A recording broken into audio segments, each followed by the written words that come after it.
Good morning बच्चों।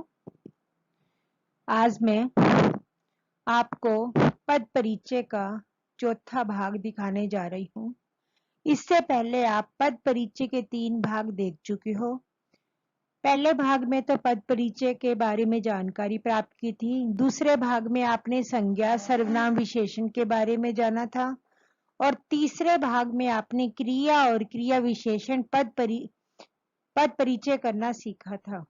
परंतु आज पद परिचय के इस चौथे भाग में आप निपात, समुच्चय बोधक, संबंध बोधक, विस्मयादि बोधक 4 अविकारी शब्दों के बारे में जानेंगे और साथ में जो आपका अभ्यास कार्य पहले दिया गया था उसका मिलान भी करेंगे। तो अपनी कॉपी और पेन लेकर बैठेंगे, जो आपने अभ्यास किया वह भी मिला लेंगे। बच्चों, पद परिचय का मिलान करते समय आपने ध्यान रखना है कि जो आपका मुख्य शब्द है, जैसे मैं सुनीता मित्तल आपको पढ़ा रही हूँ, इसमें सुनीता मित्तल व्यक्तिवाचक संज्ञा है। आपने इस मुख्य बात पर ध्यान देना है। इस मुख्य बात को के पहले नंबर मिलते हैं, बाकी जो फालतू बातें लिखते हैं पुल्लिंग, एकवचन, कर्ता, भूतकाल, इनका आधा नंबर मिलता है और मुख्य बात का आधा नंबर मिलता है। बच्चों, आप पद परिचय करना तो सीख ही गए होंगे। मुझे आशा है कि आपको समझ आ ही गया होगा। आज हम करेंगे पद परिचय में निपात, समुच्चय बोधक, विस्मयादि बोधक और संबंध बोधक। संबंध बोधक। संबंध बोधक अव्यय शब्द किसे कहते हैं, या संबंध बोधक की परिभाषा दीजिए। जो अव्यय पद संज्ञा या सर्वनाम के बाद प्रयुक्त होकर उनका संबंध वाक्य के अन्य शब्दों के साथ, वाक्य के अन्य शब्द संज्ञा या सर्वनाम के साथ बताते हैं, उन्हें संबंध बोधक अव्यय कहते हैं। संबंध शब्द से जानकारी मिलती है कि जो जोड़ने का काम करते हैं, जो आपस में संबंध बनाने का काम करते हैं, जैसे के पास, के पहले, के निकट, की जगह, के विपरीत, के आसपास, के नीचे, के ऊपर, से पहले, के अनुसार, के बाद, के मुकाबले, की अपेक्षा, के बिना आदि। ऐसे अनेक शब्द होते हैं। संबंध बोधक की एक पहचान हो रहा है, इसमें शब्द से पहले का, के, की लगा होता है। जब का, के, की लगा हो तो वह संबंध बोधक का चिन्ह है। अब आप उदाहरण देखेंगे। आपको मैंने यहाँ 2 उदाहरण दिए हैं जिसमें आप संबंध बोधक की पहचान करना सीखेंगे। नंबर 1, कोठी के आसपास कच्चे घेर है। शब्द रेखांकित किया है के आसपास। के आसपास संबंध बोधक अविकारी शब्द है जो कोठी और घर के मध्य संबंध स्थापित कर रहा है। कोठी और घर का संबंध बताने वाला शब्द है के आसपास। दूसरा वाक्य देखिए, वह बच्चों के साथ मेला देखने गया। के साथ, किसके साथ? बच्चों के साथ। यहाँ इसमें के साथ संबंध बोधक अव्यय शब्द है जो बच्चों और मेला के बीच संबंध स्थापित कर रहा है। अव्यय शब्दों को ही अविकारी शब्द भी कहते हैं। कई बार बच्चे सोचते हैं अव्यय क्या है और अविकारी क्या है। अव्यय का दूसरा नाम अविकारी शब्द भी होता है। विशेष। विशेष का मतलब है मुख्य बात। अविकारी शब्दों का पद परिचय करते समय लिंग, वचन, काल, कारक आदि का परिचय नहीं दिया जाता।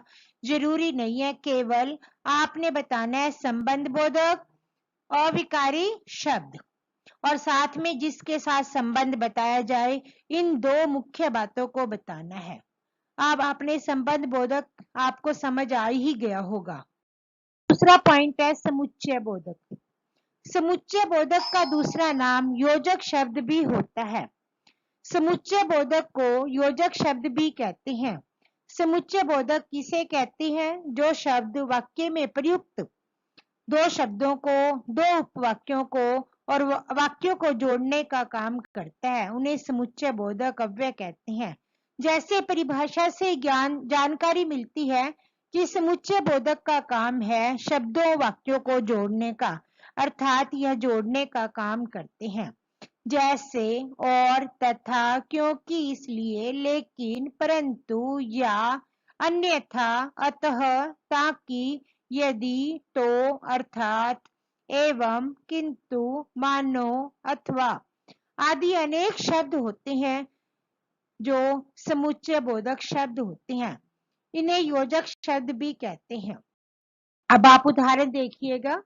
मैं कल बीमार था इसलिए स्कूल नहीं गया। इसमें दो वाक्य हैं। मैं कल बीमार था इसलिए स्कूल नहीं गया। इसलिए शब्द इसमें जोड़ने का काम कर रहा है, इसीलिए यह समुच्चय बोधक है। दूसरा वाक्य देखेंगे। कैलाश ईमानदार और परिश्रमी बालक है। इस वाक्य में और शब्द दो वाक्यों का जोड़ने का काम करता है, इसलिए समुच्चय बोधक शब्द है। इसी प्रकार अनेक उदाहरण होते हैं जिनमें समुच्चय बोधक शब्दों का प्रयोग होता है, जैसे चाय लोगे या काफी। इसमें या शब्द समुच्चय बोधक का काम कर रहा है। तीसरा पॉइंट है विस्मयादि बोधक। विस्मयादि बोधक अव्यय शब्द ये मुंह से अचानक ही निकलते हैं।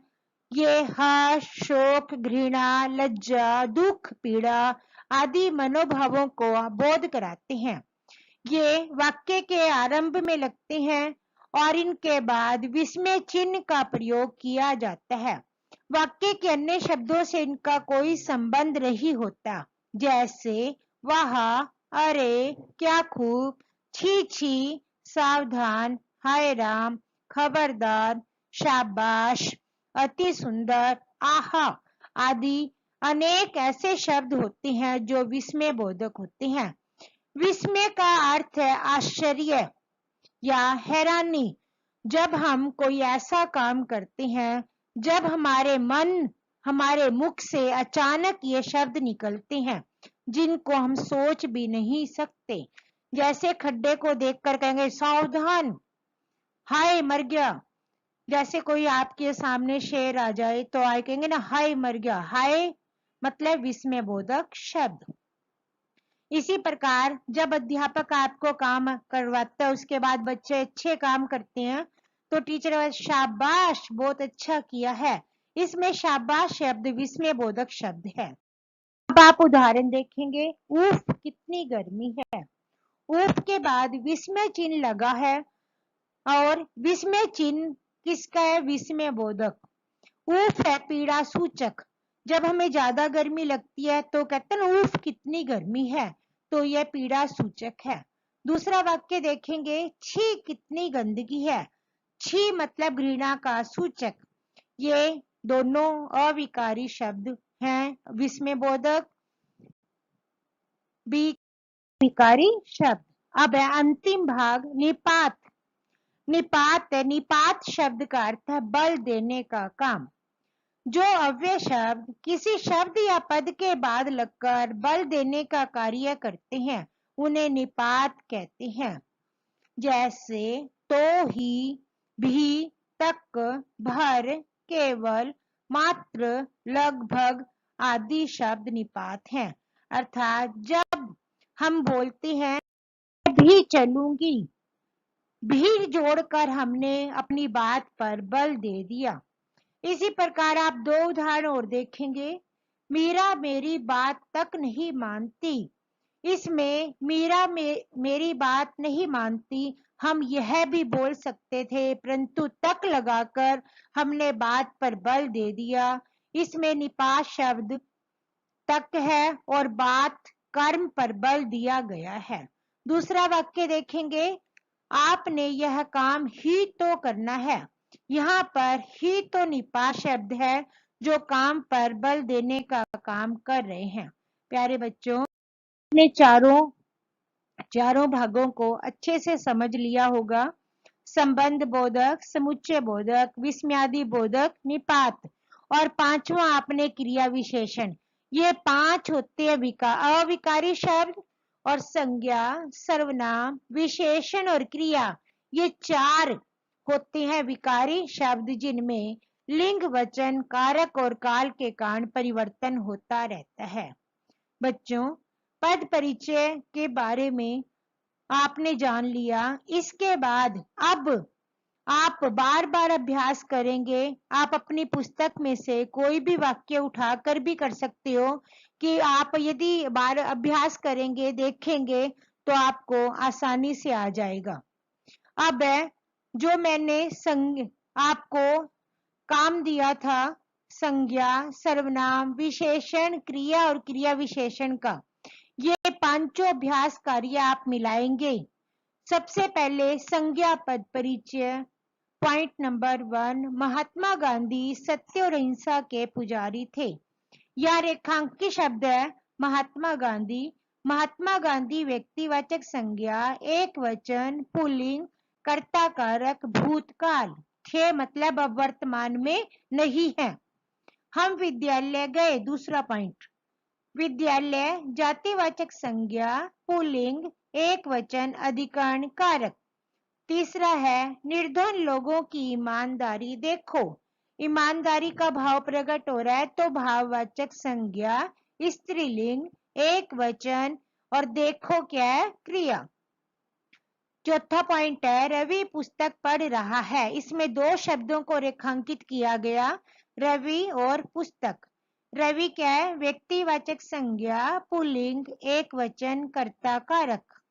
पुस्तक जातिवाचक संज्ञा, एक वचन, पुल्लिंग, कर्म कारक, क्योंकि रवि कर्म कर रहा है पुस्तक पढ़ने का।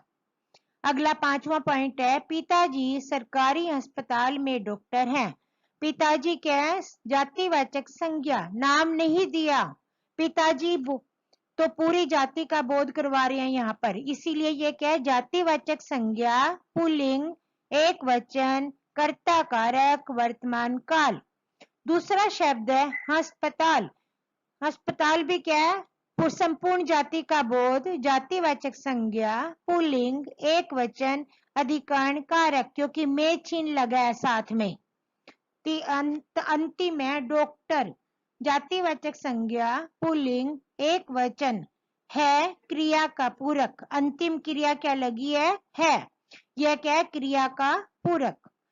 संज्ञा का पद परिचय आप मिला लेंगे, यहां से देखकर भी मिला लेंगे, जो अपनी गलतियां आपकी होंगी उसमें सुधार कर लेंगे। दूसरा अभ्यास है सर्वनाम। सर्वनाम के भी 6 उदाहरण दिए गए हैं। वह सेब खाता है, रेखांकित शब्द है वह, पुरुषवाचक सर्वनाम, एक वचन, पुल्लिंग, कर्ता कारक। दूसरा वाक्य है मैं स्वयं चला जाऊंगा।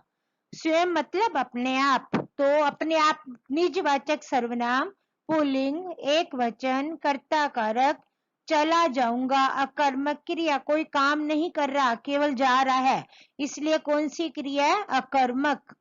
तीसरा, मोहन क्या क्या पढ़ रहा है, प्रश्न कर रहे हैं यहाँ पर, तो प्रश्नवाचक सर्वनाम, पुल्लिंग, एक वचन, वर्तमान काल। चौथा पॉइंट है जिसकी लाठी उसकी भैंस। जिसकी और उसमें में संबंध बता रहे हैं, तो संबंधवाचक सर्वनाम, स्त्रीलिंग, एक वचन, लाठी और भैंस से संबंध। पांचवा पॉइंट है आपसे मिलने कोई आया है। इसमें दो शब्दों को रेखांकित किया, आपसे और कोई। आपसे पुरुषवाचक सर्वनाम, पुल्लिंग, एक वचन, वर्तमान काल। दूसरा है कोई, अनिश्चयवाचक सर्वनाम, क्योंकि पता नहीं कौन मिलने आया, पुल्लिंग, एक वचन, कर्ता कारक। छठा पॉइंट है यह मेरा घर है। यह पक्का बता रहे हैं कि यही मेरा घर है, तो निश्चयवाचक सर्वनाम, पुल्लिंग, एक वचन, है क्रिया का पूरक, दो अभ्यास मिला चुके। तीसरा है विशेषण पद परिचय। विशेषण के भी 5 मैंने आपको दिए थे। पहला था राजा बहुत दयालु है। दयालु मतलब उसका गुण बता रहे हैं राजा का, तो गुणवाचक विशेषण, पुल्लिंग, एक वचन। राजा क्या है, राजा का विशेषण, अर्थात इस वाक्य में राजा क्या है, कर्ता अर्थात विशेष्य। दूसरा, यह पुस्तक मेरी है। पुस्तक क्या है, संज्ञा शब्द है, संज्ञा से पहले जब सर्वनाम आए तो वह विशेषण का काम करता है, इसलिए कौन सा है सार्वनामिक विशेषण, एक वचन, स्त्रीलिंग, पुस्तक विशेष्य।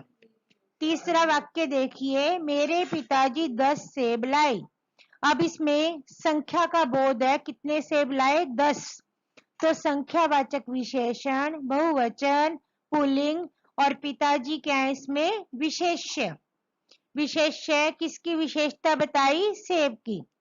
चौथा, पिताजी 2 लीटर दूध लाए। अब 2 लीटर को हम गिन नहीं सकते, यह मात्रा का बोध हो रहा है, इसलिए परिमाणवाचक विशेषण, पुल्लिंग, एक बहुवचन और पिताजी विशेष्य। पांचवा उदाहरण देखिए, बगीचे में सुंदर फूल खिले हैं। सुंदर, सुंदर मतलब उसका गुण, बगीचे के फूलों का। तो गुणवाचक विशेषण, स्त्रीलिंग, एक वचन, वर्तमान काल और बगीचे विशेष्य का विशेषण। अब आप ये भी मिला लेंगे विशेषण। चौथा पॉइंट है क्रिया शब्दों का पद परिचय। इसमें भी 5 उदाहरण दिए गए हैं। बालक सोता है, बालक कोई काम नहीं कर रहा है, केवल सो रहा है, इसलिए कर्मक क्रिया, एक वचन, पुल्लिंग, कर्ता कारक, वर्तमान काल। दूसरा, दादी जी बच्चों को कहानी सुनाती हैं। इसमें दादी जी कहानी सुनाने का कर्म कर रही हैं, इसलिए सकर्मक क्रिया, स्त्रीलिंग, एक वचन, वर्तमान काल और कहानी कर्म कारक। तीसरा वाक्य, मैं कभी कभी कहानियां पढ़ लिया करती हूँ। इसमें देखो रेखांकित शब्द पढ़ लिया करती हूँ, चार शब्द हैं जो क्रिया का बोध करा रहे हैं, इसीलिए संयुक्त क्रिया, स्त्रीलिंग, एक वचन, वर्तमान काल और मैं कौन है इसमें, कर्ता कारक। चौथा वाक्य देखिए, डॉक्टर नरेश से रोगी को दवा दिलवाता है। डॉक्टर खुद काम नहीं कर रहा, नरेश से करवाता है, इसलिए प्रेरणार्थक क्रिया, पुल्लिंग, एक वचन, वर्तमान काल, नरेश साधन है तो करण कारक। पांचवा पॉइंट देखिए, रमा स्कूल का काम खत्म करके खेलने चली गई। अंतिम क्रिया कौन सी है, चली गई। उससे पहले खत्म करके और कर प्रत्यय लगा है, इसलिए पूर्वकालिक क्रिया, स्त्रीलिंग, एक वचन, भूतकाल कर। अब अंतिम अभ्यास, क्रिया विशेषण पद परिचय। इसमें भी 4 उदाहरण दिए गए। पहला, गाड़ी प्लेटफार्म पर अचानक आ गई। अचानक रीतिवाचक क्रिया विशेषण, अविकारी शब्द, आ गई क्रिया की रीति का सूचक, रीति मतलब ढंग। दूसरा, गोपाल दिन भर टीवी देखता रहता है। दिन भर समय का बोध करा रहे हैं, इसलिए कालवाचक क्रिया विशेषण, देखता रहता है क्रिया के समय का सूचक। तीसरा वाक्य देखिए, खेतों में चारों ओर हरियाली फैली हुई है। चारों ओर स्थान का बोध करा रहे हैं, इसलिए स्थानवाचक क्रिया विशेषण, फैली हुई है क्रिया के स्थान का सूचक, अविकारी शब्द। चौथा, बहुत खेल लिए अब पढ़ो। बहुत परिमाणवाचक क्रिया विशेषण, अविकारी शब्द, खेल लिए क्रिया की मात्रा का सूचक। बच्चों, आपने 5 अभ्यास मैंने आपके इसमें मिला दिए, आप इसे दोबारा से, और यदि कोई आपको फिर भी डाउट हो तो दोबारा से स्कूल टाइम में दोबारा से जब पूछ लेंगे। अब इसी के साथ बच्चों पद परिचय का आपको मैंने विस्तार से समझा दिया। अब इसके बाद आप अपने समय का लाभ उठाते हुए अपनी किसी भी ग्रामर की बुक में से अनुच्छेद पढ़ेंगे।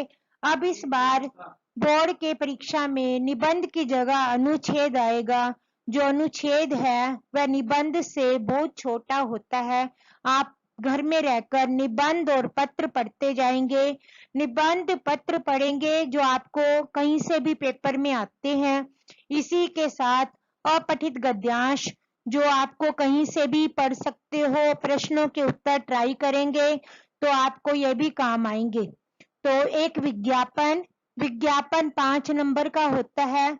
जो विज्ञापन बनाना बहुत आसान होता है, इसे भी आप ग्रामर की बुक में से आपका देखेंगे और किसी भी कॉपी में रफ बना कर देखते रहेंगे ताकि बाद में आपको आसान हो जाए। ये समय का पूरा फायदा उठाएंगे। अनुच्छेद 5 नंबर का, पत्र 5 नंबर के, विज्ञापन 5 नंबर का और 5 नंबर का इस बार एक नई चीज आएगी, संदेश लेखन, जो हम आपको बाद में अभी करवाएंगे। तो इतना काम आप समय समय पर करते रहेंगे और अपना समय व्यर्थ नहीं करेंगे, घर रहेंगे, स्वस्थ रहेंगे और माता पिता की आज्ञा का पालन करेंगे। धन्यवाद।